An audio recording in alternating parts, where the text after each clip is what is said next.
Hello everyone, कैसे हो सारे। आई होप कि आप सभी एकदम ठीक होंगे, स्वस्थ होंगे, मस्त होंगे और अपनी पढ़ाई में एकदम व्यस्त होंगे। Welcome to AVM study hub and happy new year. सबसे पहले तो सबको आशा करता हूँ कि यह नया साल तुम्हारे लिए बहुत सारी खुशियों भरा हो और इस साल तुम अपने एक बेस्ट वर्जन बन के दिखाओ।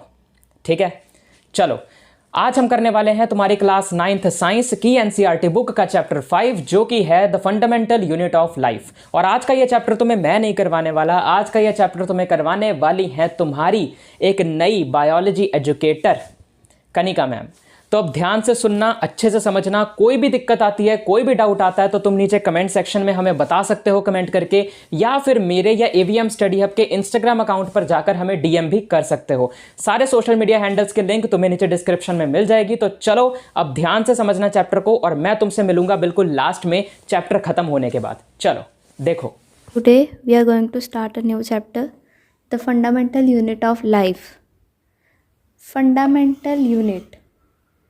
It simply means that small separate units on which life is based. Means ये ऐसी small units जिसके ऊपर पूरी life based है. That is cell. Cell क्या है? सेल एक स्मॉल यूनिट है, सेपरेट यूनिट है, जिसको मिला के एक पूरी क्या है, लिविंग बॉडी बनती है। ठीक है, तो first of all discovery Robert Hooke ने की थी in 1665। The cell was discovered by Robert Hooke. He took a bark of tree, एक बार्क ऑफ ट्री उसने ली, उसको सेल्फ डिज़ाइन माइक्रोस्कोप के अंडर उसने देखा, तो उसमें उसको क्या नज़र आया कि स्मॉल स्मॉल कंपार्टमेंट्स बने हैं। जैसे कि इस फिगर में आप देखोगे, ये जो पिक्चर आप देख रहे हैं, ये पिक्चर ऑब्टेन हुई थी जब रॉबर्ट हुक ने ट्री की बार्क को एक माइक्रोस्कोप के अंदर रखा, तो उसको क्या है, स्मॉल स्मॉल कंपार्टमेंट्स नज़र आए, जिसको उसने नाम दे दिया एज अ सेल। आप पिक्चर से थोड़ा सा अंडरस्टैंड कर गए होंगे कि कैसे स्मॉल स्मॉल यूनिट्स मिलके एक पूरी लिविंग बॉडी बना देते हैं। तो रॉबर्ट हुक ने इसको सेल नेम दिया और डिस्कवर किया in 1665। Now we are going to start the activity number 5.1। Okay, so इस एक्टिविटी में क्या बोला उन्होंने बोला है कि outer layer means epidermis layer लेनी है हमें अनियन की, उसको पील आउट करना और उसको एक वॉच ग्लास पर रखना है जिसमें थोड़ा सा पानी हो, ताकि वो जो हमने ये एपिडर्मिस लेयर लिया है वो क्या ना हो जाए, ड्राई ना हो जाए। ठीक है, तो उसको क्या है, वॉश ग्लास से हमने स्लाइड पर शिफ्ट करना है। स्लाइड में हमें सेफ्रिन सोल्यूशन डालना है। सेफ्रिन एक डाई होती है जिसके साथ हमें क्या है, जो पील है उसका अंदर का स्ट्रक्चर हमें माइक्रोस्कोप के अंदर जो है पूरा विजिबल होगा। उसमें भी हमें क्या है, कंपार्टमेंट्स नज़र आएंगे, सेल्स नज़र आएंगे, जिसके अंदर क्या होगा, न्यूक्लियस। ऐसा कुछ स्ट्रक्चर हमें नज़र आएगा। इसके अंदर हमें क्या दिखेगा, न्यूक्लियस। जब हम अनियन पील को सेफ्रिन डाई में माइक्रोस्कोप के अंडर देखेंगे। नाउ सेल्स के बेसिस पे हमने लिविंग ऑर्गेनिजम्स को 2 में डिवाइड कर लिया है। First is unicellular organisms, second is multicellular organisms. Uni means single, multi means many, means more than one. हम ये देखेंगे कि कैसे एक जो सिंगल सेल है वो मल्टीपल सेल्स में क्या है, डिवाइड हो जाता है। कैसे होता है, क्योंकि जो एक सेल है उसके पास क्या है, सेल्फ डिवाइडिंग कैपेसिटी, मतलब एक सेल दो से 4 ऐसे क्या है, डिवाइड होता है। जो फर्स्ट सेल होता है उसको हम क्या बोलते हैं, pre existing cell. Pre existing cell से हम 2 सेल, फिर 2 से 4, 4 से 6 ऐसे क्या है, पूरा स्ट्रक्चर फॉर्म हो जाता है। सेल से क्या बन जाता है, then tissue. Tissue is known as group of cell. जो सेल की शेप एंड साइज़ है वो किसके ऊपर डिपेंड करेगी, जो वो फंक्शन क्या है परफॉर्म कर रहे हैं उसके ऊपर क्या है, सेल की शेप एंड साइज़ मैटर करेगा। जैसे एमीबा है, वो क्या है अपनी शेप को चेंज करता रहता है, तो उसके सेल्स की शेप भी क्या है चेंज होती रहती है, ठीक है। जैसे कि नर्व सेल है, हमारी बॉडी में नर्व सेल है जिसको क्या है न्यूरॉन भी बोलते हैं। उसकी शेप क्या है रिजिड है, फिक्स्ड है, वो अपनी शेप को क्या है चेंज नहीं करता। इतनी बड़ी ह्यूमन बॉडी, उसमें इतना काम, तो कैसे एक सेल्स जो है करते हैं। तो एक वर्ड है डिवीजन ऑफ लेबर, मीन्स हर एक सेल ने अपने अपने काम क्या है बांटे हुए हैं। जैसे हार्ट सेल्स हैं वो पंपिंग में हेल्प करते हैं, ब्लड पंपिंग में। जो किडनी सेल्स है वो फिल्टरिंग में। ऐसे हर एक सेल ने ऑर्गन वाइज फंक्शन वाइज अपने फंक्शंस को क्या है डिस्ट्रीब्यूट किया, जिसको हम क्या बोलते हैं डिवीजन ऑफ लेबर। सेल जो है वो एक बेसिक यूनिट है, लेकिन इसके अंदर जो चीज़ काम करती है वर्क करती है वो है इसके अंदर, जिसको हम क्या बोलते हैं ऑर्गेनेलीज। सेल की ऑर्गेनेलीज। ऑर्गेनेलीज क्या होता है कि इसके अंदर डिफरेंट क्या है स्ट्रक्चर्स होते हैं जिसका पर्टिकुलर नेम है, जो इनका पर्टिकुलर फंक्शन है एक सेल के अंदर। अब नेक्स्ट हम उसके रिगार्डिंग ही स्टडी करेंगे। कुछ स्ट्रक्चर्स हैं इसके, जैसे आउटर मेम्ब्रेन, उसको हम प्लाज्मा मेम्ब्रेन या सेल मेम्ब्रेन बोल देते हैं, न्यूक्लियस, माइटोकॉन्ड्रिया, ऐसे करके कुछ स्ट्रक्चर्स हैं जो हम आगे स्टडी करेंगे। तो अब हम स्टार्ट करेंगे प्लाज्मा मेम्ब्रेन से, outer covering of the cell. Plasma membrane और it is also known as cell membrane, this is the outermost covering of the cell. Suppose this is the cell and the outermost covering is plasma membrane. Plasma membrane क्या करती है, जो cell में entry या exit किसी भी चीज़ का सारा कंट्रोल करती है plasma membrane. Plasma membrane is also known as selectively permeable membrane. Selectively permeable membrane means वो मेम्ब्रेन जो सिर्फ सिलेक्टिव मटेरियल को एंट्री और एग्जिट करवाए सेल से। सेल का सारा एक्सटर्नल इन्वायरमेंट से जो भी आना जाना वो सारा किसके अंदर है प्लाज्मा मेम्ब्रेन। प्लाज्मा मेम्ब्रेन उसको क्या करती है सारा हैंडल करती है। एग्जाम्पल, कार्बन डाइऑक्साइड ने सेल से बाहर आना है, ऑक्सीजन ने सेल के अंदर जाना है, वो सारा प्लाज्मा मेम्ब्रेन देखती है। ये किस प्रोसेस के साथ होता है, the process known as diffusion. Diffusion हमने पहले भी पढ़ा है प्रीवियस चैप्टर्स में। डिफ्यूज़न क्या होता है, जब मटेरियल हायर कंसंट्रेशन से लोअर कंसंट्रेशन में जाते हैं, दैट इज़ डिफ्यूज़न। अब जो डिफ्यूज़न की बात थी वो थी गैसेस में। अब वाटर कैसे ट्रांसपोर्ट होता है, through the process of osmosis. अब इसको समझने के लिए हमें 3 स्टेप्स समझने पड़ेंगे। फर्स्ट इज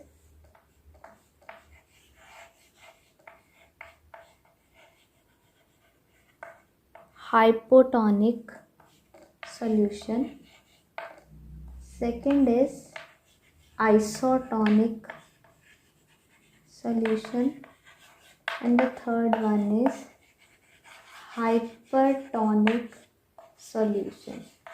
ये 3 ऑस्मोसिस के प्रोसेस पे बेस्ड हैं। 3 कंडीशंस में हम सेल की शेप को चेंज होता देखेंगे, दोनों में। इस थर्ड में क्या है सेम रहेगा, ना सेल श्रिंक होगा ना स्वेल होगा। फर्स्ट में है हाइपोटोनिक सोल्यूशन। इसमें क्या होगा, एक जार लेना हमने, इस जार में हमने क्या है कंसनट्रेटेड वाटर रखना है, कंसनट्रेटेड वाटर रखना है और एक सेल रखना है। इस वाटर की कंसनट्रेशन सेल से क्या होनी चाहिए हाई। हमने पढ़ा था डिफ्यूजन क्या होता है, high concentration to low concentration. तो इसमें क्या होगा, वाटर की कंसंट्रेशन हाई है, सेल की कंसंट्रेशन क्या है लो है तो वाटर क्या है, सेल में एंटर होगा, हाई टू लो जाएगा तो इसमें सेल क्या हो जाएगा, स्वेल अप हो जाएगा।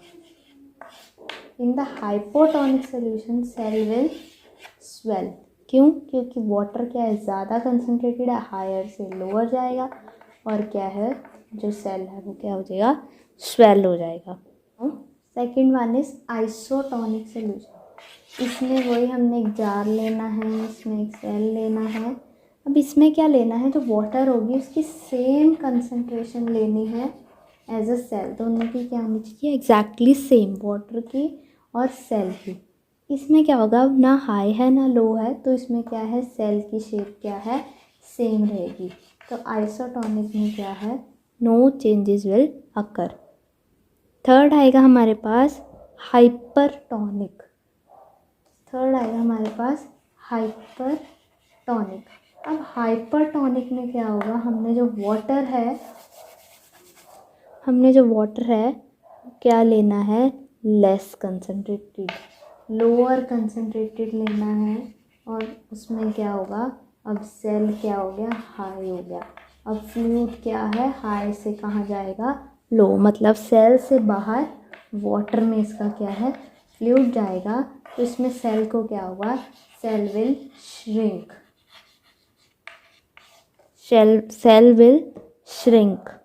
नेक्स्ट क्या है हमारे पास, कुछ करेक्टरिस्टिक्स हैं प्लाज्मा मेम्ब्रेन के।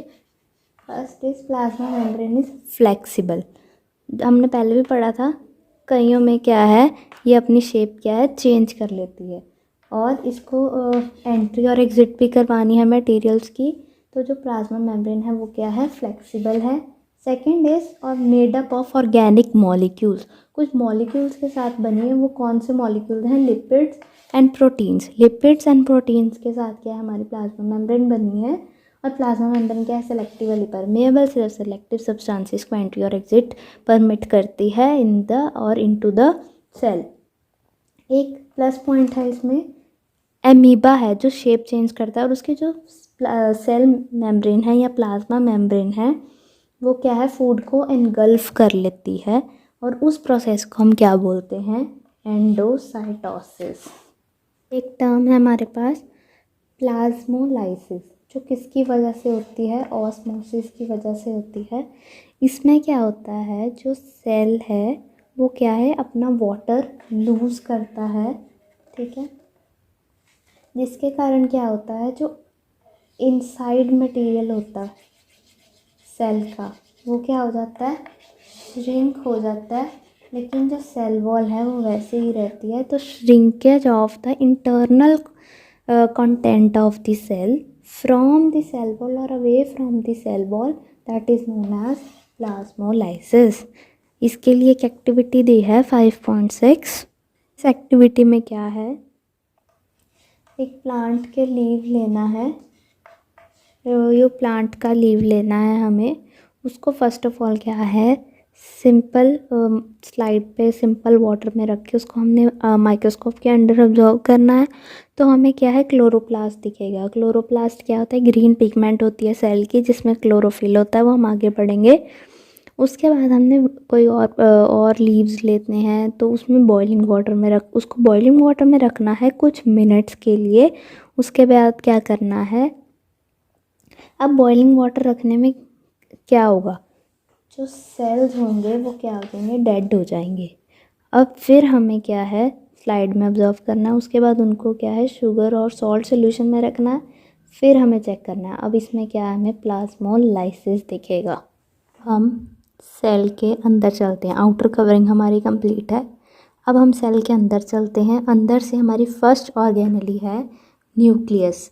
ये जो आप पर्पल पार्ट सर्कल देख रहे हैं, this is a nucleus, light purple one, this is the nucleus of the cell. Nucleus is also known as brain of the cell. जैसे ह्यूमन बॉडी में ब्रेन सब कुछ कंट्रोल करता है, वैसे ही सेल में कौन कंट्रोल करता है, nucleus. This light purple part is the nucleus.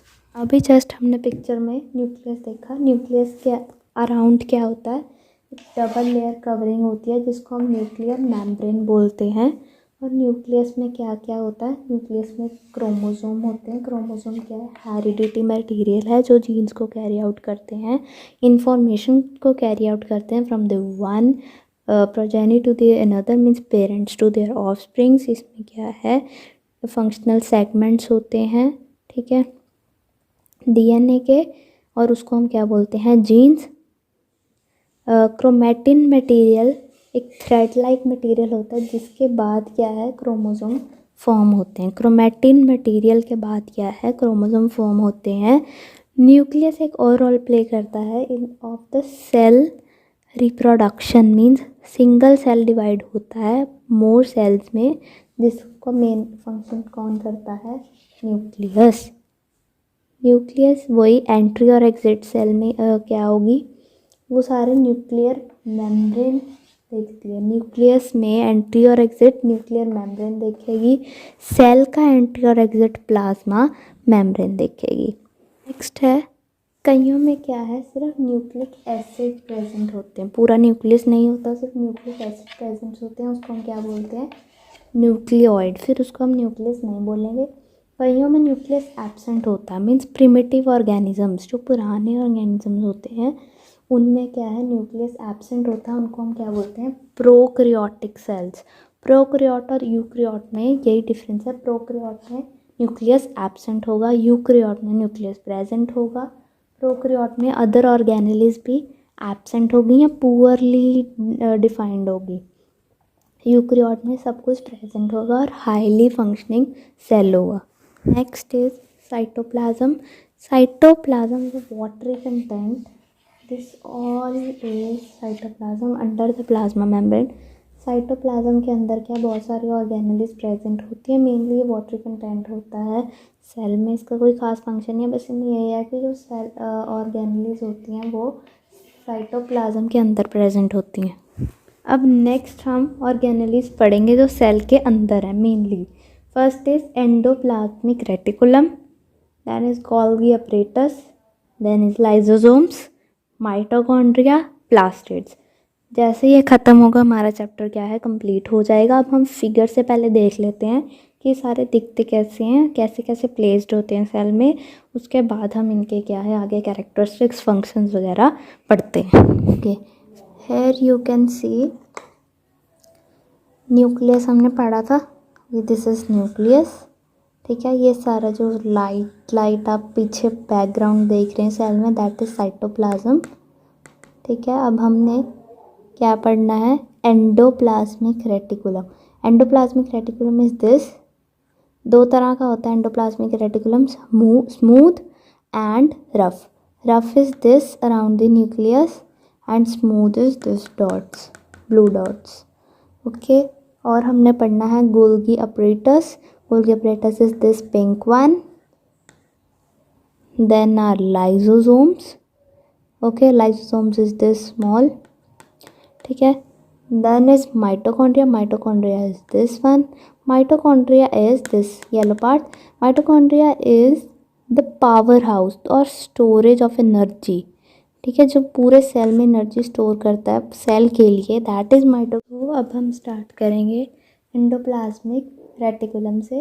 Endoplasmic reticulum क्या है? फर्स्ट सेल ऑर्गेनेली है।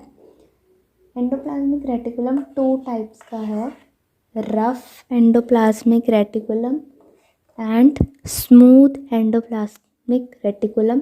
दोनों के अपने अपने फंक्शंस हैं, दोनों के अपनी अपनी प्लेसमेंट है। First of all endoplasmic reticulum क्या है? नेटवर्क है जिसमें बहुत सारी मेम्ब्रेन्स हैं जो कि किससे बनी है? ट्यूब्स से, लॉन्ग ट्यूब्स एंड शीट्स। जो इसका स्ट्रक्चर है वो स्ट्रक्चर किसके साथ इसका सिमिलर है? प्लाज्मा मेम्ब्रेन के साथ। जैसे प्लाज्मा मेम्ब्रेन का स्ट्रक्चर है वैसे ही एंडोप्लाज्मिक रेटिकुलम का स्ट्रक्चर है। इसके बाद rough endoplasmic reticulum. Rough endoplasmic reticulum को रफ क्यों बोला है? क्योंकि जब हम सेल को माइक्रोस्कोप के अंडर ऑब्जर्व करते हैं तो जो रफ एंडोप्लाज्मिक रेटिकुलम है वो क्या है? रफ इमेज हमें शो होती है उसकी माइक्रोस्कोप के अंडर। क्यों? क्योंकि उसके साथ जैसे ये है, तो इसके साथ ऐसे राइबोसोम्स अटैच होते हैं। राइबोसोम्स अटैच होने की वजह से वो रफ़ होता है। जो रफ़ एंडोप्लाज्मिक रेटिकुलम है वो हमें रफ़ स्ट्रक्चर उसका दिखता है जब हम माइक्रोस्कोप के अंदर देखते हैं, क्योंकि उसमें जो है राइबोसोम्स अटैच होते हैं। राइबोसोम्स क्या होता है? Site of protein manufacturing. जो सेल में प्रोटीन बनता है वो कहाँ बनता है? Rough endoplasmic reticulum due to presence of ribosomes on it. Next is smooth endoplasmic reticulum. Next है स्मूथ एंडोप्लाज्मिक रेटिकुलम। ये क्या है? जितना भी सेल में फैट्स और लिपिड्स की नीड होती है, ज़रूरत होती है, वो कौन मैन्युफैक्चर करता है? Smooth endoplasmic reticulum. जितना भी सेल में फैट्स या लिपिड्स की ज़रूरत होती है वो किस चीज़ में मैन्युफैक्चर होते हैं? Smooth endoplasmic reticulum. हमने पहले पढ़ा जो रफ़ है उसमें प्रोटीन्स बनते हैं, स्मूथ में फैट्स एंड लिपिड्स। इसमें हमारे पास एक टर्म आई है मेम्ब्रेन बायोजेनेसिस। अब हमें पता है कि स्मूथ एंडोप्लाज्मिक रेटिकुलम का काम क्या है? लिपिड्स बनाना। और रफ़ का क्या है? प्रोटीन्स बनाना। सेल वॉल का यहाँ पे एक फंक्शन आता है कि सेल वॉल ये दोनों प्लस कुछ हार्मोन्स प्रोड्यूस कर लेती है, बना लेती है सेल की ज़रूरत को पूरा करने के लिए। उसे हम यहाँ पे क्या बोला है? Membrane biogenesis. Membrane biogenesis is the process in which the cell membrane forms the proteins and lipids and other hormones for the cell. अब हमने पढ़ा है रफ एंडोप्लाज्मिक का फंक्शन अलग से और स्मूथ एंडोप्लाज्मिक रेटिकुलम का फंक्शन अलग से, लेकिन एक कंबाइन फंक्शन आता है एंडोप्लाज्मिक रेटिकुलम का। दैट इज़ वो एक ट्रांसपोर्ट चैनल है। मीन्स एक सामान को इधर से उधर करने के लिए एक ट्रांसपोर्ट मीडियम है। अब किस किस के बीच में जो सामान है वो ट्रांसफ़र कराता है? साइटोप्लाज्म से अदर रीजन्स सेल के अंदर ही, या फिर साइटोप्लाज्म और न्यूक्लियस के बीच में जो भी ट्रांसपोर्टेशन होती है इन एंट्री एंड एग्जिट, वो सारे क्या है? न्यूक्लियस एंडोप्लाज्मिक रेटिकुलम करवाता है। अब एक और फंक्शन है specially in the vertebrae group of animals में एक इसका स्पेशल फंक्शन है, मेनली स्मूथ एंडोप्लाज्मिक रेटिकुलम का है। That is mainly in the liver में इसका फंक्शन है। अब लिवर हमें पता है कि डिटॉक्सिफिकेशन करता है। Detoxification of any poison, any drug, any medicine, ये किसके अंडर होती है? लिवर में होती है। पर वो लिवर सेल के अंदर क्या है जो ये करवा रहा है? That is smooth endoplasmic reticulum. Smooth endoplasmic reticulum क्या है? डिटॉक्सिफिकेशन करवा रहा है पॉइजन्स, ड्रग्स की। That is the another main function of the smooth endoplasmic reticulum in the liver cell of the vertebrates only. Next second organelle है हमारे पास Golgi apparatus. कई Golgi apparatus बोलते हैं, कई गोल्गी अपरेटस बोलते हैं। तो गोल्गी अपरेटस डिस्क्राइब किसने करे थे? कैमिलो गोल्गी एक हमारे पास चीफ मेडिकल ऑफिसर थे जिन्होंने जो किस पे काम करते थे? मेनली नर्वस सिस्टम पे काम करते थे। उन्होंने क्या करा था? एक ब्लैक रिएक्शन कैसे? उन्होंने जो नर्व है, एक ह्यूमन के नर्व और नर्व सेल्स को क्या है? स्टेन किया था सिल्वर नाइट्रेट में, जिसमें उन्होंने क्या है? गोल्गी अपरेटस को डिस्क्राइब करा था। दैट्स वाई कैमिलो गोल्गी ने क्या है? गोल्गी अपरेटस को डिस्क्राइब करा है, ऐसे बोला जाता है। इस तरह की कुछ दिखती हैं, ये पैरेलली अटैच होती हैं एक दूसरे के, ऐसे पैरेलल होती हैं, स्टेक्स बंडल्स में होती हैं, जिसको हम क्या बोलते हैं? सिस्टर्नेस बोलते हैं। एक स्टेक्स में पैरेलली अटैच होती हैं। अब हमने स्ट्रक्चर तो पढ़ लिया गोल्गी अपरेटस का, जो कि मेम्ब्रेन बाउंड वेसिकल्स होती हैं, पैरेलली अटैच होती हैं, स्टेक्स में होती हैं, और उसको हम सिस्टर्नेस बोलते हैं। अब इसका फंक्शन क्या है? इसका डायरेक्ट कनेक्शन या कंटेक्ट किसके साथ होता है? एंडोप्लाज्मिक रेटिकुलम के साथ। एंडोप्लाज्मिक रेटिकुलम के साथ इसका डायरेक्ट कनेक्शन है। अब इसका फंक्शन क्या है? सबसे पहले स्टोरेज। जो भी एंडोप्लाज्मिक रेटिकुलम बनाता है, लिपिड्स, प्रोटीन्स, वो सारा कुछ स्टोर किस में होता है? गोल्गी अपरेटस में। सब कुछ स्टोर होता है गोल्गी अपरेटस में। सेकंड है मॉडिफिकेशन। मॉडिफिकेशन मीन्स किसी प्रोडक्ट को यूजेबल बनाने के लिए उसे मॉडिफाई करता है सेल के अंदर ही। इसके एग्जांपल है सिंपलेस्ट या सिंपल शुगर को कॉम्प्लेक्स शुगर में क्या है, ये चेंज करता है, दैट मॉडिफाई करता है। ठीक है। लास्ट है इसका function packaging and dispatch. Mainly ये फैक्ट्री की तरह काम हो रहा है, अंदर एक जना बना रहा है and that is endoplasmic reticulum, एक जना स्टोर करके पैक कर रहा है और आगे डिस्पैच कर रहा है, दैट इज गोल्गी अपरेटस। एक फैक्ट्री की तरह सेल में काम होता है, जो भी पहले स्टोर हो गया सामान, फिर उसको मॉडिफाई कर दिया, देन उसको क्या है पैक करके क्या करा, आगे डिस्पैच कर दिया। अब डिस्पैच कहाँ करा? In between the cell and outside the cell, जैसे नीड हो जिस सब्सटेंस की, वैसे उसको क्या है पैक करके डिस्पैच कर दिया। एक इसका प्लस पॉइंट है या फिर इसका एक प्लस फंक्शन है जो है फॉर्मेशन ऑफ लाइजोसोम्स। वो जब हम लाइजोसोम्स करेंगे इसके नेक्स्ट ऑर्गेनेली, उसमें हम पढ़ेंगे कि कैसे गोल्गी अपरेटस का काम लाइजोसोम की फॉर्मेशन में है। अब नेक्स्ट है हमारे पास लाइजोसोम्स। लाइजोसोम्स और क्या होता है? Waste disposal system of the cell. जैसे हमने पढ़ा एक फैक्ट्री की तरह काम हो रहा है, वैसे फैक्ट्री में वेस्ट भी ओरिजिनेट होगी, तो उस वेस्ट को क्लीन अप कौन करेगा? या फिर वेस्ट डिस्पोजल सिस्टम क्या है? लाइजोसोम्स। लाइजोसोम्स में ऐसा क्या होता है कि वो सब कुछ क्या है डिस्पोज ऑफ कर देते हैं सेल के वेस्ट सारी।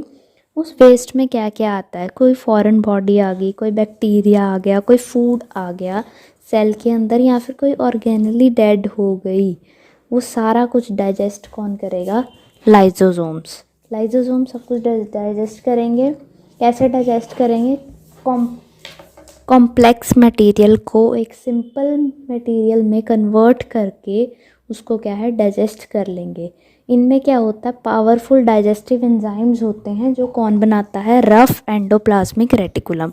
अब इनका एक और नेम होता है, वेस्ट डिस्पोजल सिस्टम तो होता है, इनका एक और नेम होता है, उसका रीज़न मैं बताती हूँ क्या होता है और नेम क्या होता है। क्या है? Suicidal bags. Another name is suicidal bags. अब सुसाइडल बैग्स क्या होता है? जैसे ही सेलुलर मेटाबॉलिज्म में क्या है डिस्टरबेंस होती है, या फिर जो लाइजोसोम्स हैं वो फुल हो जाते हैं पूरे, क्योंकि इन्होंने सब कुछ क्या है वेस्ट को डिस्पोज ऑफ करना है, तो सारा कुछ ये सारी वेस्ट जो है ये अपने अंदर ले लेते हैं। एक टाइम आता है कि ये पूरे फुल हो जाते हैं, फुल होकर क्या है बर्स्ट आउट हो जाते हैं, और बर्स्ट आउट उसके बाद क्या होता है अपने को खुद ही ये डाइजेस्ट कर लेते हैं with the help of digestive enzymes, जो रफ एंडोप्लाज्मिक रेटिकुलम बना रहा है। That is why they are known as suicidal bags. खुद ही बर्स्ट होके अपने में ही क्या है डाइजेस्ट हो जाते हैं, अपने सेल के अंदर ही डाइजेस्ट हो जाते हैं। दैट इज़ सुसाइडल बैग्स और लाइसोसोम्स। ये सब कुछ डाइजेस्टिव एंजाइम्स की वजह से ही हो रहा है। अब नेक्स्ट ऑर्गेनेली है fourth one, that is mitochondria. जब मैंने आपको इमेज दिखाई थी सेल की, तब मैंने आपको बताया था कि माइटोकॉन्ड्रिया को हम power house of the cell बोलते हैं। पावर हाउस मीन्स जो एनर्जी को स्टोर करे। अब इसके अंदर 2 कवरिंग्स होती हैं, outer covering and inner covering. Outer covering क्या होती है? पोरस। आउटर कवरिंग क्या होती है? पोरस होती है। जो इनर कवरिंग होती है वो डीपली फोल्ड, मतलब उसके अंदर बहुत सारे फोल्ड्स होते हैं, जैसे इसमें आप देख सकते हो इमेज बनाई है। इसमें क्या है, जो इनर कवरिंग है वो फोल्ड्स में है और जो आउटर कवरिंग है वो क्या है? पोरस है। अब फोल्ड्स में होने का भी पीछे एक रीज़न है। इसका रीज़न ये है कि जब ये फोल्ड्स होंगे तो इसका सरफेस एरिया क्या एक्सपैंड होगा। सरफेस एरिया बढ़ेगा तो ये ज़्यादा एनर्जी स्टोर कर पाएगा। इसके अंदर ही सारे केमिकल रिएक्शंस होते हैं। अब द क्वेश्चन इज दिस, किस फॉर्म में ये एनर्जी को स्टोर करेगा? ये एटीपी इज एडिनोसिन ट्राइफॉस्फेट की फॉर्म में अपने अंदर एनर्जी को स्टोर करेगा। एटीपी जैसे इंडिया की करेंसी है रुपीज़, एटीपी क्या है? माइटोकॉन्ड्रिया की एनर्जी करेंसी है। ATP is the energy currency of mitochondria. अब एक इसका प्लस पॉइंट है, जो माइटोकॉन्ड्रिया है उसका अपना, उसके अंदर एक डीएनए है, अपने उसके राइबोसोम्स हैं। अब वो राइबोसोम्स हमने रफ एंडोप्लाज्मिक रेटिकुलम में समझाया था मैंने आपको कि वो क्या बनाता है? प्रोटीन्स।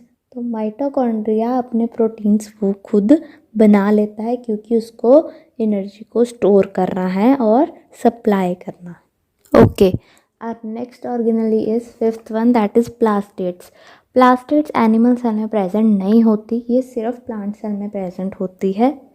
2 टाइप्स की है हमारे पास, क्रोमोप्लास्ट एंड ल्यूकोप्लास्ट। क्रोमोप्लास्ट हमारी क्या है? कलर्ड होती है। ल्यूकोप्लास्ट क्या है? कलरलेस होती है। आप सी से याद रख सकते हैं, कलर्ड होती है, और ल्यूकोप्लास्ट क्या है? कलरलेस होती है। सी से क्रोमो, सी से कलर्ड आप याद रख सकते हैं। देन हम इनके फंक्शंस पढ़ते हैं।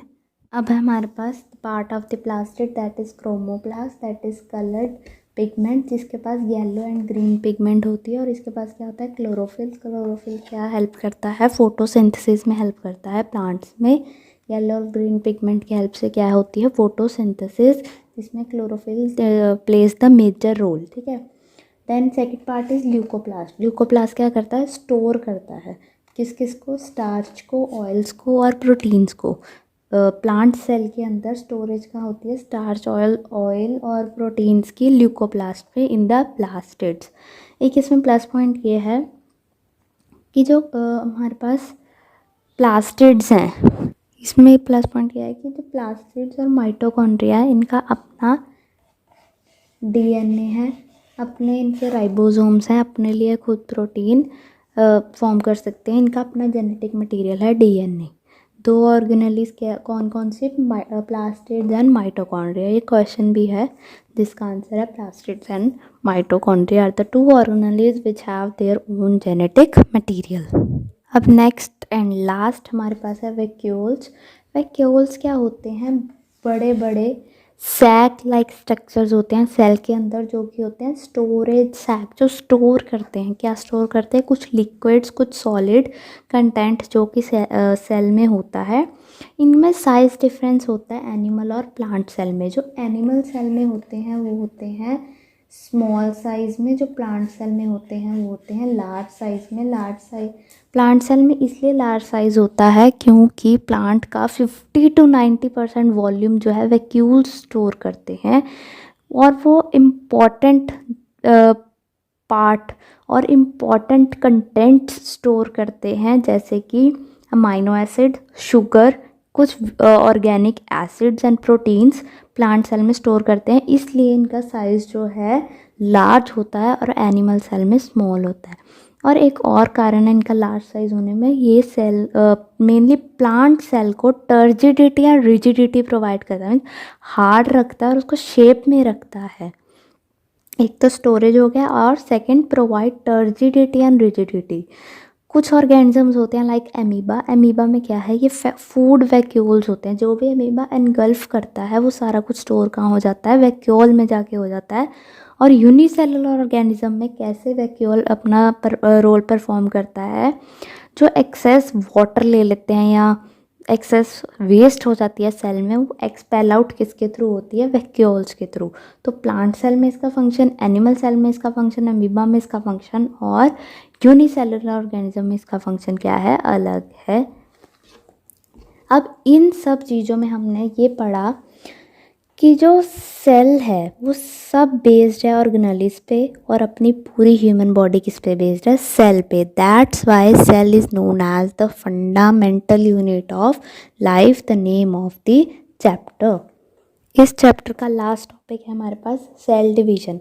अब एक सेल ने 2 सेल बनना, 2 से 4 बनना, वो किस प्रोसेस से बनते हैं? Cell division. The process of growth of the cell is known as cell division.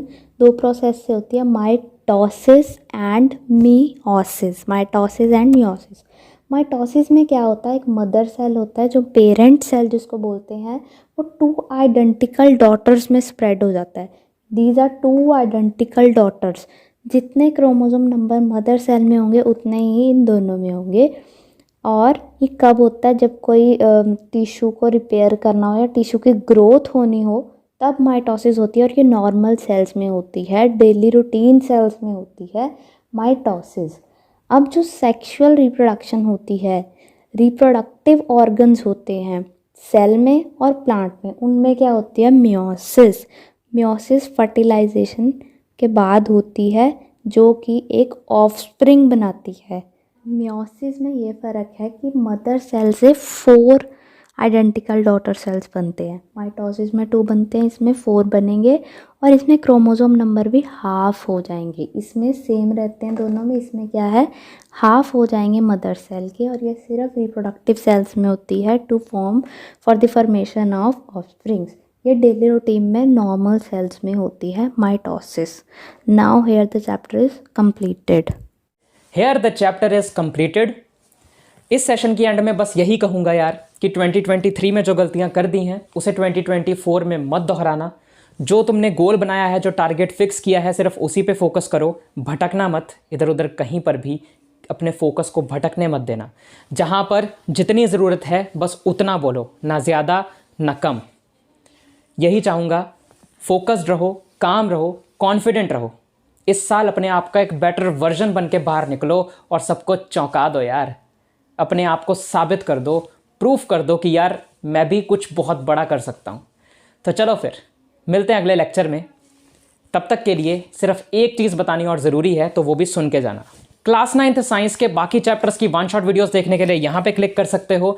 अगर तुम्हें ये जानना है कि वन शॉट वीडियोस देखने के बाद कैसे तैयारी करी जाए ताकि तुम अपनी क्लास 9th में अभी से पढ़कर भी टॉप कर जाओ, तो इस वीडियो को देख सकते हो। और आगे आने वाले और लेक्चर्स को मिस ना कर दो, इसके लिए इस चैनल को सब्सक्राइब करके नोटिफिकेशन बेल को ऑन जरूर कर देना। मैं मिलूंगा तुम लोगों से अगले लेक्चर में, तब तक के लिए बाय बाय बाय।